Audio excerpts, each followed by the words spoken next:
दोस्तों, हर इंसान सारी जिंदगी इसी कोशिश में लगा रहता है कि उसे खुशियाँ मिल जाए, उसे सुख मिल जाए। हम सारी जिंदगी खुशियों को पाने के लिए दौड़ते रहते हैं, पर ऐसा लगता है जैसे खुशियाँ हमसे रूठ गई हैं। किसी से भी पूछो कि आप कैसे हो, तो बाहर से तो हर इंसान यही कहता है, मैं ठीक हूँ, मैं खुश हूँ। लेकिन जब उसके करीब जाकर उससे पूछो कि तुम खुश हो या नहीं, तो वो इंसान कहता है कि मेरे पास सब कुछ है, लेकिन मैं खुश नहीं हूँ। लोग अपनी जिंदगी में हर प्रकार की सुख सुविधा जुटा लेते हैं, धन संपत्ति सब कुछ होता है, लेकिन उनकी जिंदगी में खुशियाँ नहीं होती, उनके मन में शांति नहीं होती, सुख नहीं होता है। अरे हमारे दोस्त और रिश्तेदार तो बहुत होते हैं, लेकिन जो हमारा अकेलापन दूर कर सके ऐसा कोई नहीं मिलता। आज हम बात करेंगे ऐसी ही 3 कहानियों की, जो आप जिंदगी में जब भी हिम्मत हार जाओ, जब आपको ये लगे कि मेरी जिंदगी में कोई खुशी ही नहीं है, जब आपके जीने की इच्छा ही खत्म हो जाए, तब ये कहानियाँ आपको जीने की एक नई प्रेरणा देंगी। पहली कहानी, एक राजा का दरबार लगा हुआ था। सर्दी के दिन थे, इसलिए राजा का दरबार खुले में लगा हुआ था। पूरी सभा सुबह की धूप में बैठी हुई थी और वहीं महाराज के सिंहासन के सामने एक शाही मेज रखी थी और उस पर कुछ कीमती चीजें रखी हुई थी। उसी समय वहाँ पर एक व्यक्ति आया और उसने राजा से कहा, मेरे पास 2 वस्तु हैं। मैं हर राज्य के राजा के पास जाता हूँ और अपनी वस्तुओं को रखता हूँ, पर कोई भी उसे परख नहीं पाता है और मैं विजेता बनकर घूम रहा हूँ। अब मैं आपके नगर में आया हूँ। राजा ने उसे बुलाया और कहा, वो कौन सी वस्तु है? तो उसने वो दोनों वस्तुएं उस कीमती मेज पर रख दी।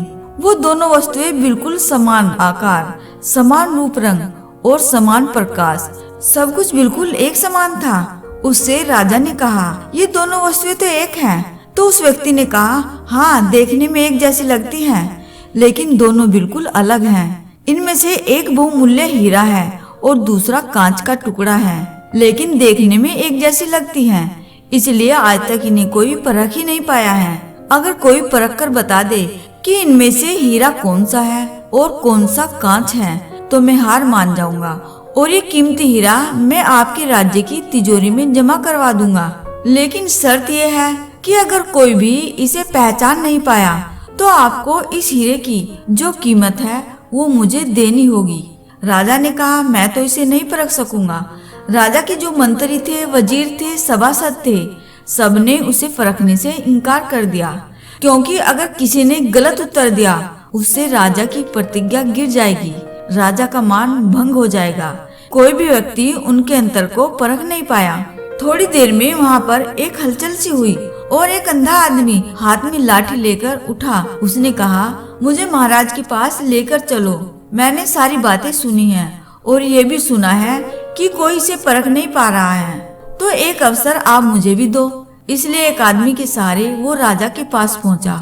उसने राजा से प्रार्थना की कि मैं तो जन्म से अंधा हूँ, लेकिन फिर भी मुझे एक मौका दिया जाए, जिससे मैं भी एक बार अपनी बुद्धि को परख सकूं और हो सकता है सफल भी हो जाऊं।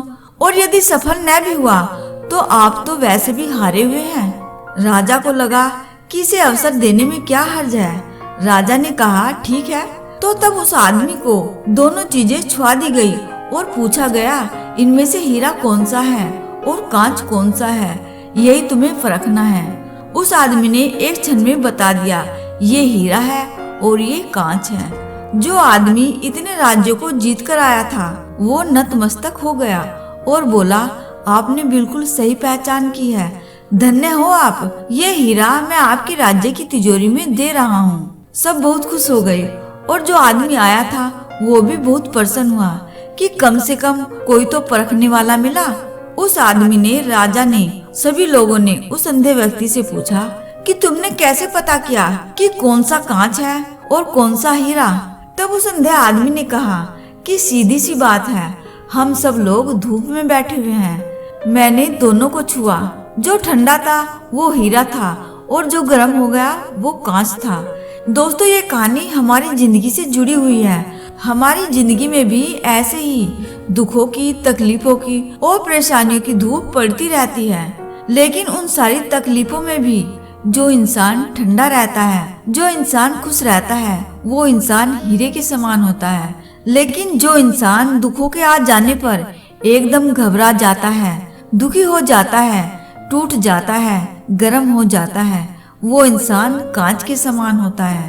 तो आप भी अगर ये चाहते हैं कि आपकी कीमत हीरे के समान हो, तो दुख और तकलीफों के आने पर कांच के टुकड़ों के समान कभी गर्म मत होना, बल्कि हीरे के समान आप हमेशा शीतल रहना।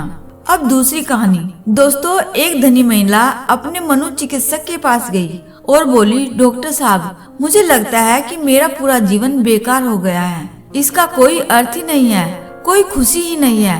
मेरी जिंदगी में मेरे पास धन की कोई कमी नहीं है, लेकिन उसके बाद भी मेरी जिंदगी में कोई खुशी नहीं है और अब तो मैं जीना भी नहीं चाहती। ऐसा लगता है अपनी जिंदगी को ही खत्म कर दूं। समझ ही नहीं आता कि मैं क्या करूं। उस मनोचिकित्सक ने एक बूढ़ी औरत को बुलाया जो वहाँ पर साफ सफाई का काम करती थी और उस अमीर औरत से बोला, मैं इस बूढ़ी औरत से तुम्हें ये बताने के लिए कहूँगा कि कैसे इसने अपनी जिंदगी में खुशियों को ढूंढा है। मैं चाहता हूँ कि तुम इसे ध्यान से सुनो कि इसकी जिंदगी कैसी थी और इसने अपने आप को कैसे संभाला। तब उस बूढ़ी औरत ने अपना झाड़ू नीचे रखा और बताने लगी, मेरे पति की मलेरिया से मौत हो गई और उसके 3 महीने बाद मेरे बेटे की भी सड़क एक्सीडेंट में मौत हो गई। मेरे पास कोई नहीं था, मेरी जिंदगी में कुछ नहीं बचा था। मैं सो नहीं पाती थी, खा नहीं पाती थी, कुछ पी नहीं पाती थी। मैंने हंसना मुस्कुराना ही बंद कर दिया था। मैं अपनी जिंदगी को खत्म करने के तरीके सोचने लगी। जब मैं काम से घर आ रही थी तब एक छोटा सा बिल्ली का बच्चा मेरे पीछे पड़ गया और बाहर बहुत ठंड भी थी, इसलिए मैंने उस बच्चे को अंदर आने दिया। उस बिल्ली के बच्चे के लिए मैंने थोड़े से दूध का इंतजाम किया और वो बिल्ली का बच्चा सारा दूध पी गया। फिर वो बिल्ली का बच्चा मेरे पैरों से लिपट गया और उस दिन मैं बहुत महीनों के बाद मुस्कुराई थी। तब मैंने सोचा, यदि इस एक बिल्ली के बच्चे की सहायता करने से मुझे खुशी मिल सकती है, तो हो सकता है कि दूसरों के लिए कुछ करके मुझे और भी ज्यादा खुशी मिले। इसलिए अगले दिन मैं अपने पड़ोसी जो कि बहुत बीमार थी, उसके लिए कुछ बिस्किट बनाकर लेकर गई और ऐसे ही मैं हर दिन कुछ न कुछ नया करती थी जिससे दूसरों को खुशी मिले और उन्हें खुशी देकर अब मुझे बहुत खुशी होती है। आज मैंने खुशी ढूंढ ली है दूसरों को खुशियाँ देकर। ये सुनकर वो अमीर औरत रोने लगी। उसके पास वो सब कुछ था जो वो पैसों से खरीद सकती थी, लेकिन उसने वो चीज खो दी जो पैसे से खरीदी नहीं जा सकती। दोस्तों, ये कहानी हमें शिक्षा देती है, जिंदगी की खुशियाँ इस पर निर्भर नहीं करती कि हम कितने खुश हैं, बल्कि इस पर निर्भर करती है कि हमारी वजह से कितने लोग खुश हैं। तो जब भी जिंदगी में आपको ये लगे कि आप खुश नहीं हैं, आपकी जिंदगी में खुशियाँ खत्म हो गई हैं, तो एक बार आप ये कोशिश करके देखना कि आपकी वजह से किसी और को खुशी मिले।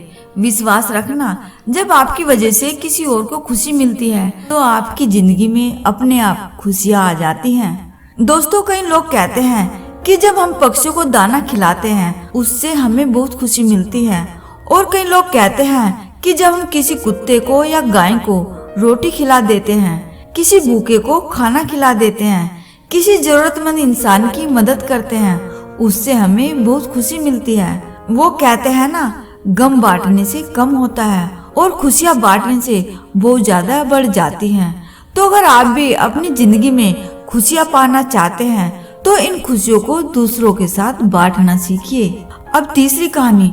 दोस्तों, एक ट्रेन में एक व्यापारी यात्रा कर रहा था और उसी ट्रेन में वहाँ पर एक भिखारी आया। वो उस व्यापारी से भीख मांगने लगा। उस व्यक्ति ने कहा, मैं व्यापारी हूँ, मैं लेन देन में विश्वास रखता हूँ। तुम्हारे पास कुछ है मुझे देने के लिए? तभी मैं तुम्हें कुछ दूंगा। उस व्यापारी की बात ने इस भिखारी के दिल को छू लिया।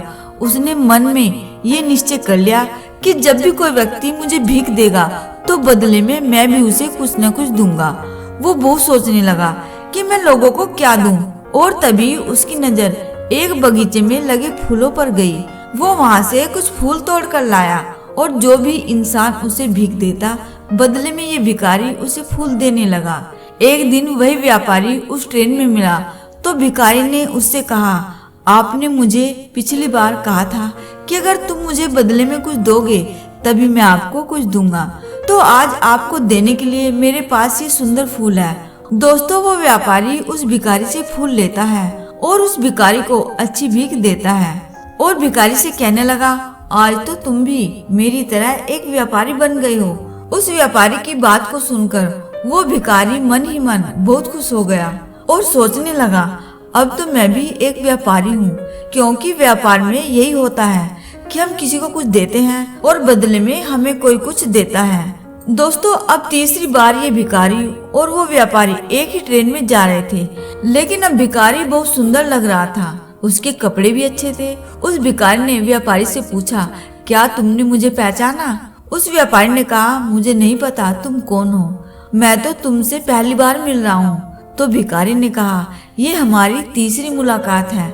मैं वही भिखारी हूँ जिसने आपसे प्रेरणा लेकर अपना फूलों का व्यापार शुरू कर दिया है। आज मैं आपकी प्रेरणाओं की वजह से एक बहुत बड़ा व्यापारी बन गया हूँ और अपने फूलों के व्यापार के काम से ही दूसरे शहर में जा रहा हूँ। ये कहानी भी हमें शिक्षा देती है कि हम अपने आप को क्या मानते हैं। जो हम अपने आप को मानते हैं वही हम बन जाते हैं।